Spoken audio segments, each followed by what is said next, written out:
Boa tarde. Deus nos abençoe. Sejam bem-vindos à primeira reunião de 2016, né? Estamos dando continuidade ao nosso processo de aprendizagem, de trabalho e nada como iniciar o ano estudando e refletindo acerca da doutrina dos Espíritos.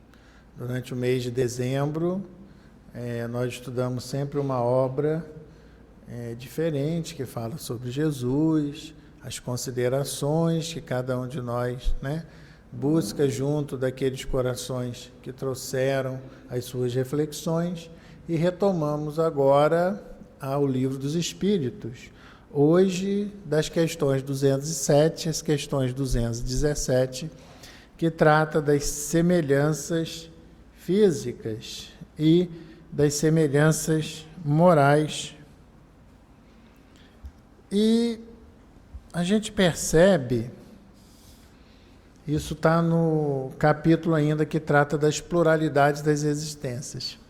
A gente percebe que existem semelhanças, sim, mas semelhanças físicas que são transmitidas da mãe para o filho, dos pais, principalmente a partir desse momento da gestação. Porque o corpo, ele procede do corpo, mas o espírito, ele não procede do espírito. Então nós vamos, refletir um pouquinho sobre essas questões que envolvem a semelhança física, quando ela acontece, a semelhança moral, que na verdade não é uma transmissão, mas que existe a semelhança moral, só que ela não é transmitida pelos pais, nem pelos antepassados. Bom, a semelhança física que vem dos nossos ancestrais, ela traz também uma reflexão para nós. Nós herdamos, dos nossos antepassados, e a genética traz para nós algumas possíveis dificuldades, enfermidades e uma predisposição para algumas patologias. Bom, nós não precisamos ficar preocupados com isso, porque, na verdade, nós herdamos de nós mesmos. Que a doutrina nos esclarece que a lei soberana de amor, justiça e caridade não permitiria que cada um de nós recebesse uma herança que não fosse lá muito boa, muito agradável, e que a responsabilidade fosse de terceiros e não nossa. Então, como nós estudamos a doutrina nos esclarece do processo sucessivo das encarnações, onde cada um de nós continua o seu processo evolutivo, aprendendo com as próprias experiências e aprendendo também observando as experiências alheias. Então, se em determinado momento houver uma necessidade em que a gente ocupe um corpo com uma determinada enfermidade ou com uma predisposição para uma determinada enfermidade, não culpemos nossos pais, nossos avós, nossos antepassados por isso. Eles não têm essa responsabilidade. Nós, espíritos, pelos motivos mais variados, temos a necessidade de um corpo com determinadas características.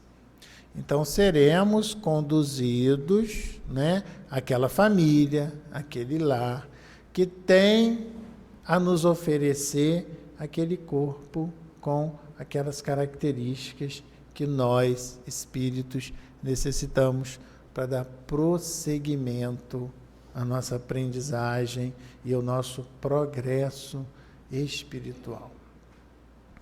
E aí, na semelhança moral, quando ela acontece, por que ela se dá?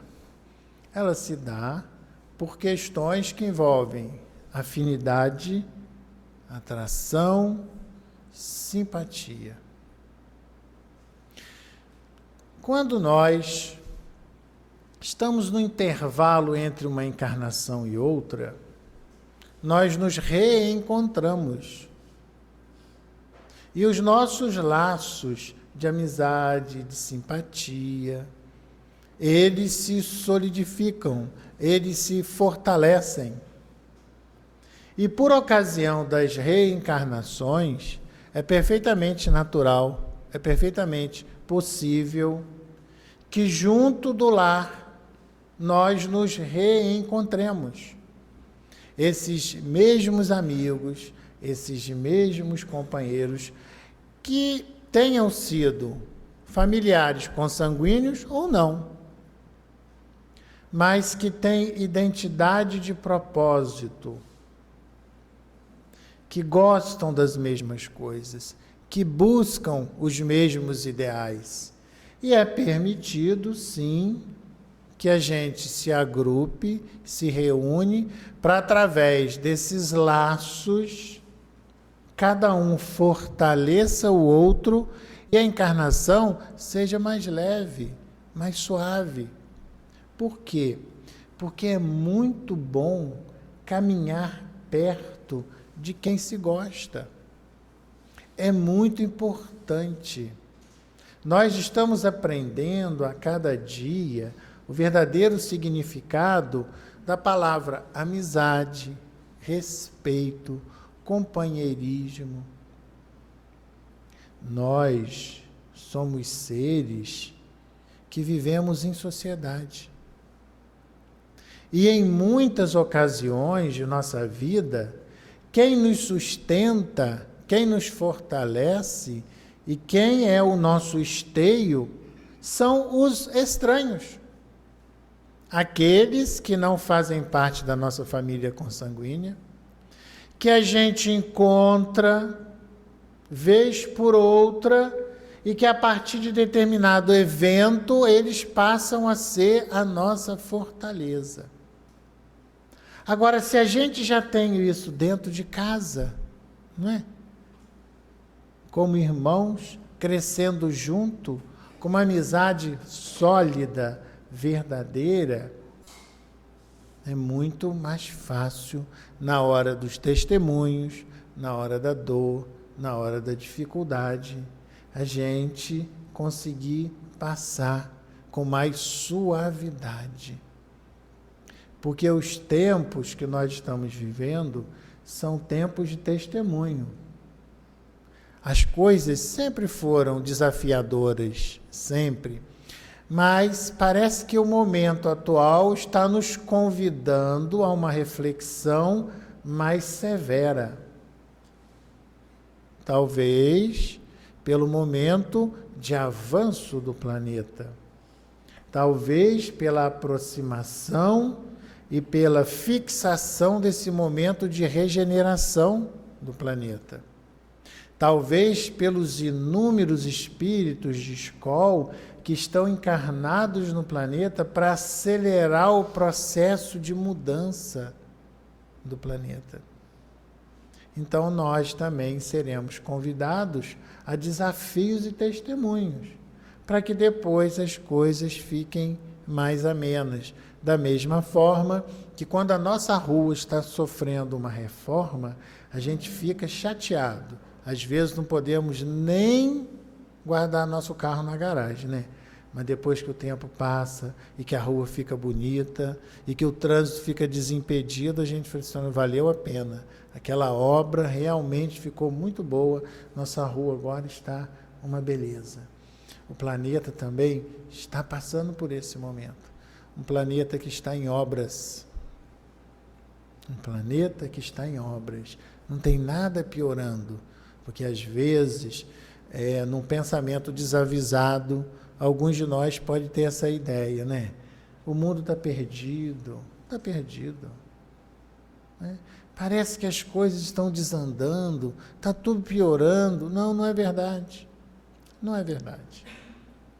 Nós estamos sendo convidados a olhar mais adiante, a prestar mais atenção e a dar mais valor às coisas que verdadeiramente têm importância.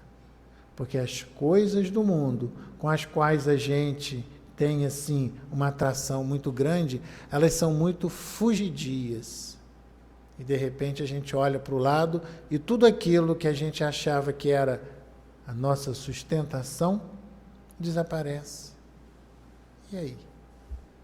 Né? Outra coisa que o tema traz para a gente sobre as semelhanças físicas e morais, dentro desse capítulo, é a relação pais e filhos. Ora, o ser reencarnante assimila tudo o que os familiares pensam e sentem. Olha só que coisa interessante. Às vezes, na confusão de nossa casa, na confusão do nosso lar, né? A gente se acostumou a dizer assim, se depois que nasce a gente já fala, né? Ih, fulano é pequenininho, não está entendendo nada. Ele não precisa nem nascer para entender. Porque pequenininho é o corpo que está sendo gerado. Mas ele é um espírito, ele é um ser inteligente, com uma bagagem enorme. E aí, é muito fácil a gente verificar como é que as crianças elas estão suscetíveis a vários processos de virose. A todo momento é um probleminha de garganta, é um probleminha de ouvido, é um probleminha aqui, é um probleminha de intestino, uma coisinha aqui, uma coisinha ali. Ah, Maurício, mas isso não faz parte do mundo material dos humanos? Faz. Mas todas as crianças são assim, tão suscetíveis? Ou será que o nosso lar, em desarmonia, ou será que os nossos atritos, as nossas confusões, as nossas brigas, estão interferindo nesse ser que está chegando? Será que tudo é material? Ah, bom, se ela está com uma otite, porque nos dias de verão nós não conseguimos tirar o nosso filho ou a nossa filha da piscina e ela ficou o dia inteiro, é natural que ela tenha uma otite. E a gente precisa levar um bom puxão de orelha. Porque a otite dela é responsabilidade nossa. Que deixamos ficar por um tempo maior do que o normal. Agora, se não aconteceu nada disso, que tanta suscetibilidade é essa às intercorrências? Porque as intercorrências são fluídicas, se somos todos espíritos. Se vivemos num mundo energético. Então, o tema nos convida também a refletir nisso, no cuidado que devemos ter. E aí, qual é a missão mesmo de nós, pais? Transmitir caracteres e desenvolver o progresso dos nossos filhos através da educação. Quando é que nós devemos começar essa tarefa? Assim que você pegou o resultado do beta-HCG e você viu lá que está grávida. Já começou. Nesse momento, o espírito que está sendo designado ao seu lar. Aquele com quem você já, de alguma forma, sentou-se, reuniu e autorizou que ele viesse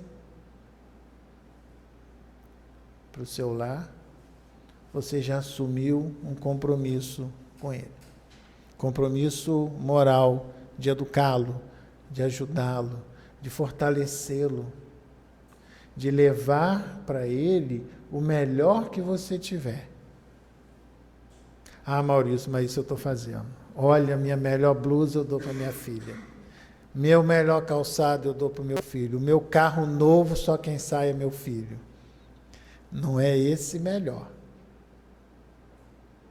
Não é esse melhor. É o melhor do seu ser. É a construção que você, espírito, vem fazendo de longa data e que agora, através do exemplo, você se permite a levar para esse ser que está chegando, frágil no corpo, porém um espírito cheio de manhas, cheio de vício, cheio de vontade e que precisa ser educado, precisa ser disciplinado, precisa ser direcionado. Então, a responsabilidade nossa, ela é muito grande. Nós nos acostumamos a transferir essa responsabilidade para os educadores, né? Mas os educadores somos nós, os pais. Na verdade, muitas vezes temos sido os deseducadores, né? Que a professora tem aquele trabalhão todo lá naquele minutinho que a criança está na escola, mas quando retorna para casa, a criança de novo volta para a bagunça que a gente institui na vida dela. Né? Então, os professores são nossos colaboradores, mas a tarefa é nossa, a responsabilidade é nossa. Quem assinou lá, no plano espiritual, o compromisso de trazer e de educar, fomos nós. Por isso que ele veio na nossa casa, no nosso núcleo familiar. E a gente encontra também, nesse processo reencarnatório, pais virtuosos com filhos perversos, não é? Às vezes eu falo assim, gente, mas aquela família, não sei como, né? Como que aquela criança foi encarnar naquela família.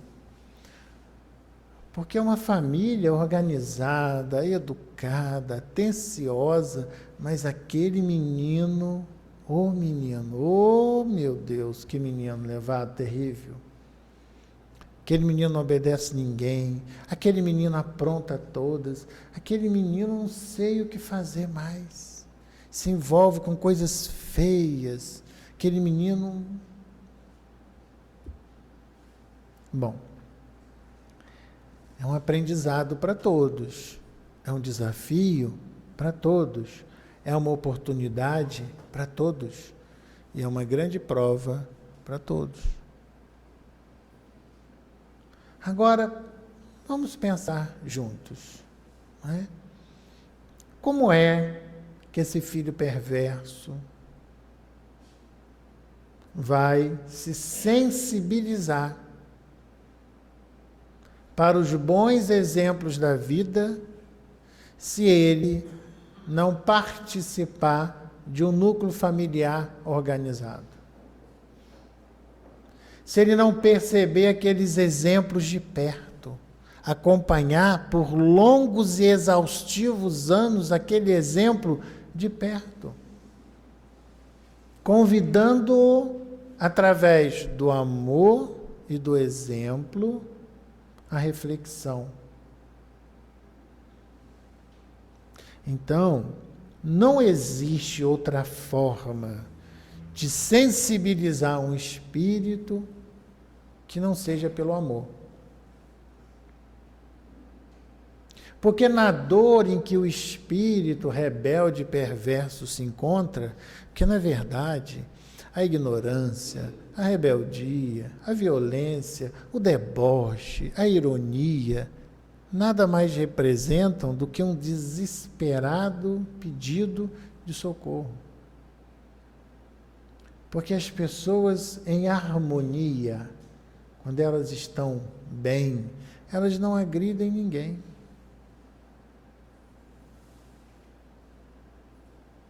Isso mostra e demonstra a profunda, dor, insegurança, medo em que esse espírito se encontra. Como ele não tem e não sabe lidar com isso, ele agride no desespero em que se encontra. Então, onde melhor ele recebeu os cuidados do que num lar estruturado, com pais amorosos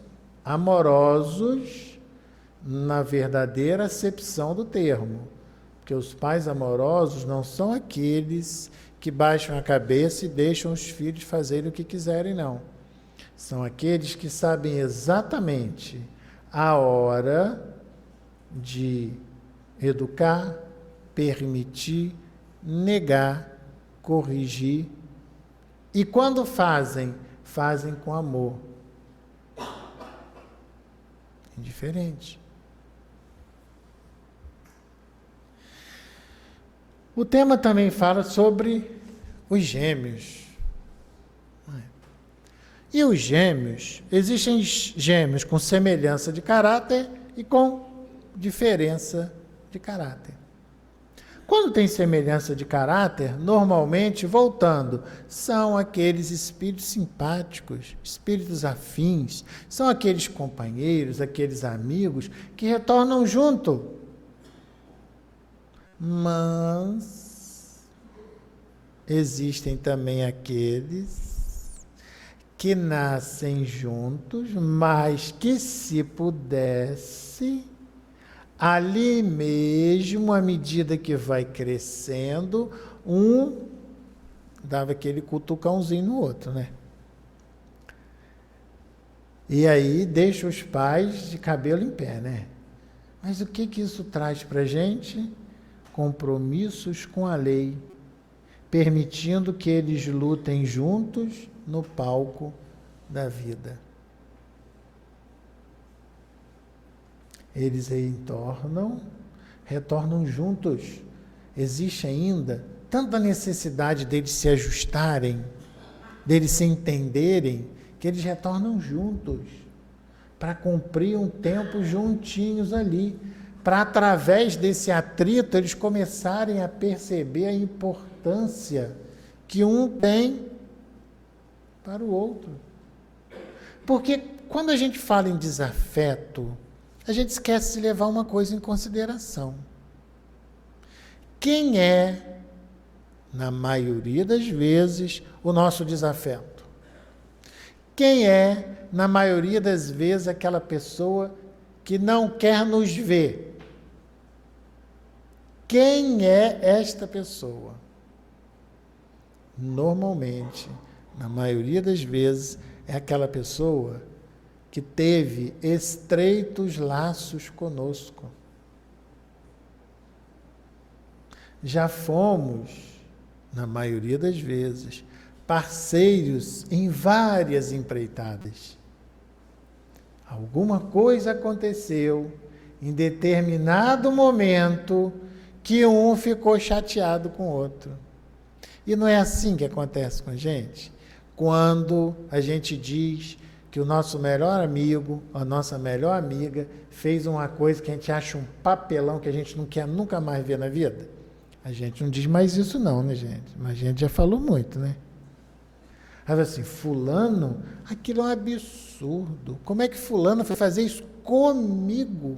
Que sou a melhor amiga dela, que sou o melhor amigo dela, que faço as coisas para ela sem medir. Aí a gente vai enumerando, Porque a gente, na hora de cobrar, a gente puxa a lista, Que fiz isso, que fiz aquilo, e que fiz também, Para mim, morreu. Nunca mais. E aí a gente fica com aquela mágoa, com aquele ressentimento, e isso perdura, só que a lei é de amor. A gente vai precisar sentar de novo, frente a frente, esclarecer esse assunto e reorganizar a nossa trajetória. Então, muitas vezes, nós somos convidados a retornar junto para dar conta disso.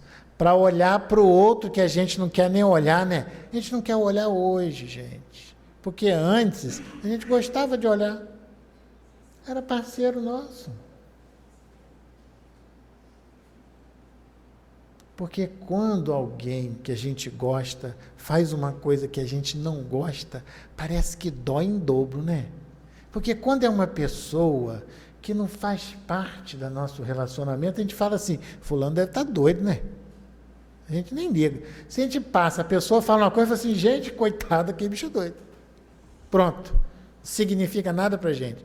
Quando é alguém que a gente gosta, parece que a gente fica com os coração, assim, gente, não pode. Como que fulano fez isso? Então, vamos lembrar sempre disso. Quando tiver um desafeto, vamos prestar bastante atenção, né? E vamos procurar ver se a gente pode, enquanto estamos a caminho, não foi assim? O recado do mestre? Antes de entregar a sua oferenda no altar, reconcilia-te com teu inimigo enquanto estás a caminho. Porque senão, só na poeira do tempo para você reencontrar com ele para acertar essa conta. E essa conta vai ficando lá, ó. Está aberta. Você vai ter que acertar. Então, se puder acertar logo. E ele também fala com a gente sobre o caráter de um povo. Ora, caráter de um povo, nós às vezes fazemos uma confusão, né? Nós não estamos reunidos por acaso. Não nascemos na cidade errada, nada disso. Às vezes a gente gosta da cidade dos outros, né? Do país dos outros, mas o que a gente precisa é exatamente o que a gente tem e onde a gente está. E o caráter do povo, na verdade, é cada povo se encontrando, se reunindo pela analogia dos sentimentos. Então vamos pensar, antes da gente falar mal da nossa rua, da nossa cidade, dos nossos vizinhos, do nosso país, porque é o que nós merecemos. E nós não somos muito diferentes deles, não. Senão não estaríamos aqui. É uma necessidade nossa. Nesse momento é uma necessidade nossa. E os nossos pensamentos não são muito diferentes deles, não. As nossas propostas não são muito diferentes delas, não. Né? Porque é muito mais fácil você organizar uma coletividade. Então, por exemplo, existem países que têm uma indústria muito fortalecida. Existem países em que eles são especialistas em arma de guerra. Existem países em que a arte predomina. Então, os habitantes desse país são os habitantes que estão envolvidos nesse processo. Aí tem uma brincadeira que diz que o Brasil tem um povinho.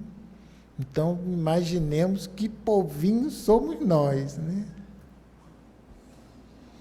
Porque quando a gente fala assim, a gente fala dos outros, né? Fala assim, o povinho do Brasil, mas nós não somos brasileiros? Não, mas eu caí do ônibus por acidente. Meu ônibus não ia parar aqui, não. Ah, entendi. Tá certo. Nosso ônibus era para outro lugar, né? Então, tá bom.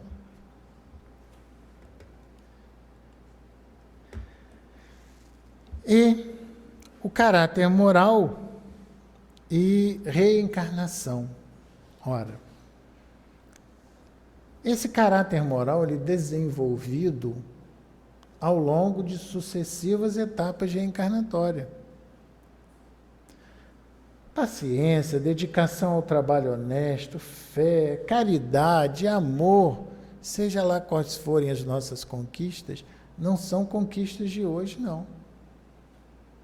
São conquistas que nós estamos trabalhando há muito tempo para que hoje elas se evidenciem em nós.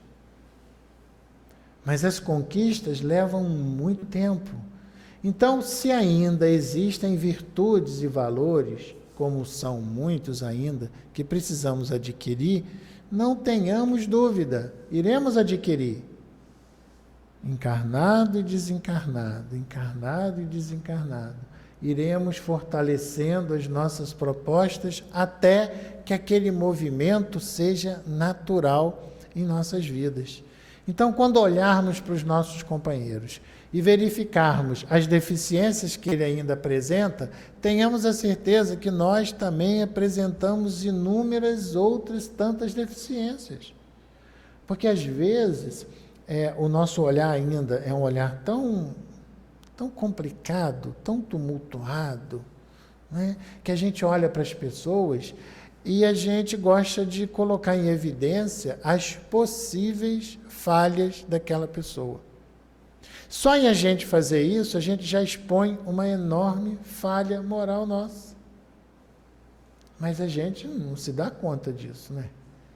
Porque a gente parece que a gente está medindo forças com o mundo e parece que a gente é muito melhor e que as pessoas são muito inferiores a nós, o que não é verdade. E a posição social nossa, ela pode mudar, claro que sim. Hoje, nós podemos ter um diploma de nível superior e numa próxima encarnação não ter acesso à instrução.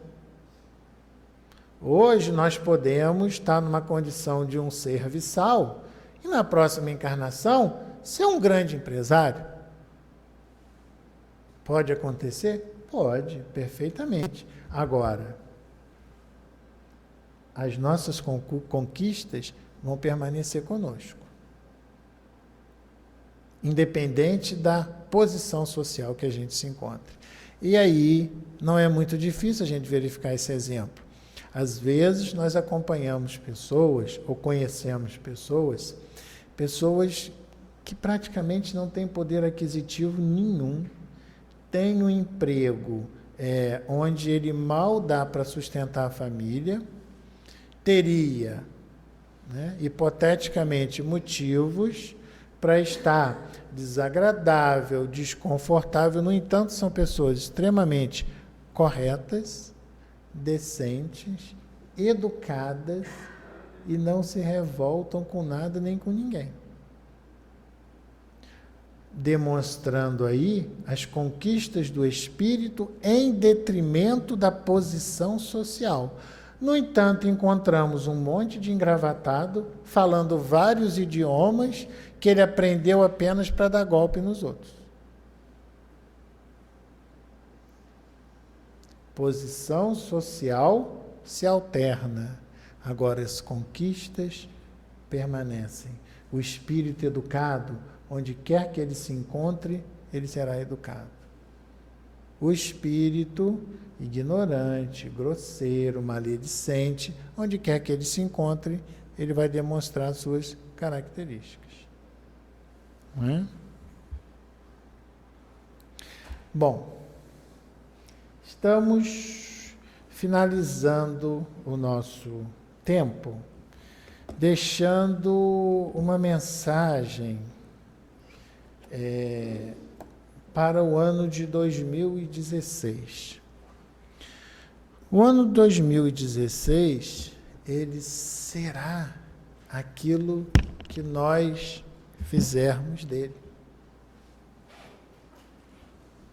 O ano novo começou. Mudou alguma coisa na nossa vida? Nós hoje estamos iguais a 3 dias atrás. Então, se verdadeiramente a gente quer um ano novo, nós precisamos ser uma nova pessoa. que o ano novo, na verdade, é um dia novo, um dia de 24 horas, esperando o que é que nós iremos fazer. O comando está em nossas mãos. Então, se a gente acredita que a gente faz assim, não, 2016 as coisas vão mudar. Ano que vem, aí sim, não. Agora, o dia que a gente falar assim, em 2016, eu vou mudar. Aí as coisas vão acontecer, porque depende da gente. Então, que a gente tenha um ano, sim, muito bom, mas muito bom para a gente hoje é um ano cheio de luta, cheio de confronto. Confronto do homem novo com o homem velho. Luta dos valores e das virtudes no combate aos vícios. E aí, né, nós teremos uma colheita muito saborosa. Teremos um ano muito bom. E ao término dele a gente fala assim, esse ano verdadeiramente foi maravilhoso. Que Deus nos abençoe, nos proteja e nos ampare.